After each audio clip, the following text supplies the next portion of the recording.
Guillaume Bijl is like, can be called a large-scale exhibition, as we did also in the past with Paul McCarthy.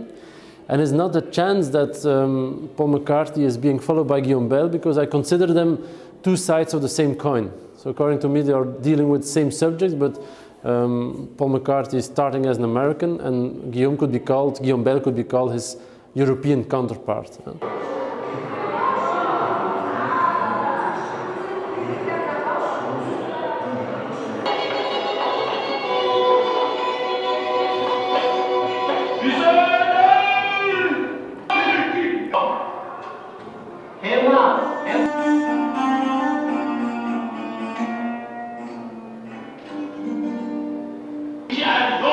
Sen 7. ersin, anladın mı? 7. ersin.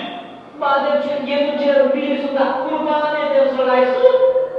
Soldan sağa yürü, git.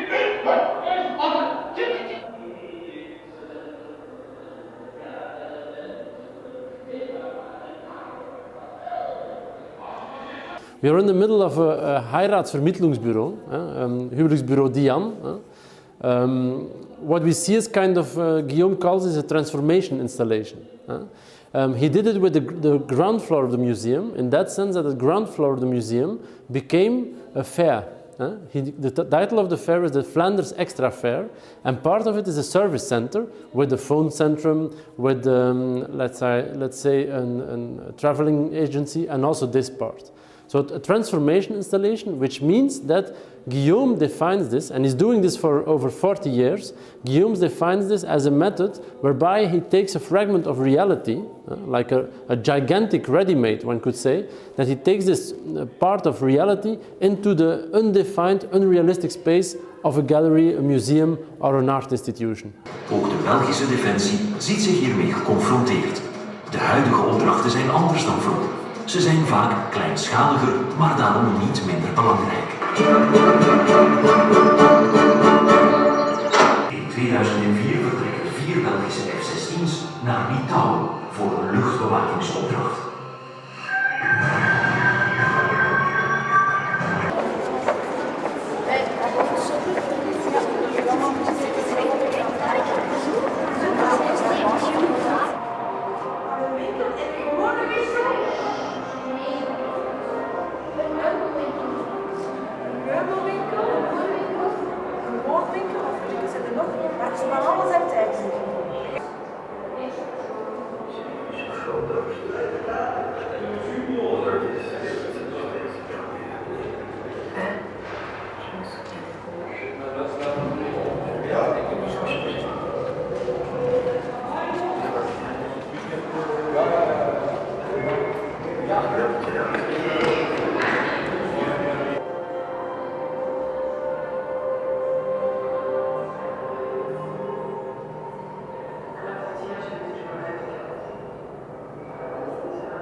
At the first floor of the museum, he is like changing a little bit his position or his strategy, or is changing the mirror, because I think that Guillaume Bijl is holding as a mirror of the decors, of the emptiness of our society, or the drives with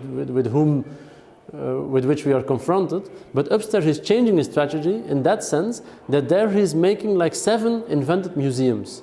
You have the Lederhosen Museum, you have the Museum of the Souvenirs of the 20th Century, you have the Bidet Museum, you have the Museum of the Election Cabines, you have the Museum of the History of Erotics, and then you have the museum finally which is called the Nun of Bruges.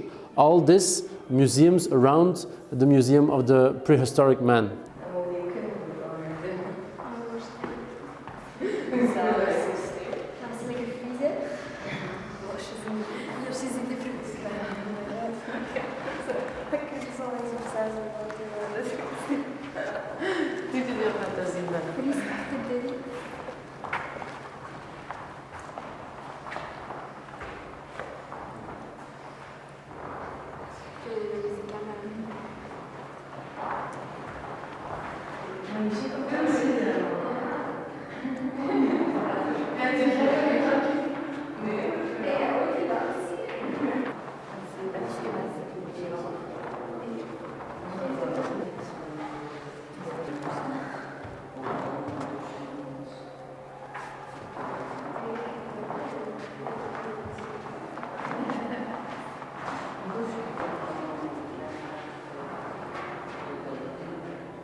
So he can be named a descendant of Marcel Duchamp, but he can be also named a descendant or the grandson of René Magritte and Marcel Brotaars. So someone who's really working within, at the same time, a very conceptual manner, but combining this with Dadaist surrealistic elements.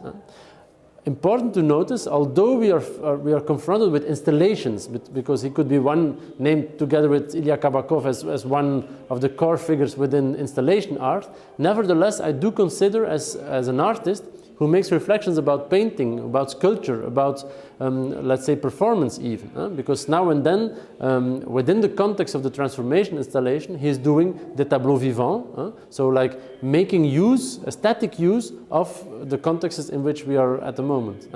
And that he is a painter, I think that the best way to see it is by visiting the Waalkabinet Museum, so the Stemhokken Museum, where you enter a space which almost becomes an abstract painting with references to Malevich almost, and even to Venetian painting of the 17th and 16th century.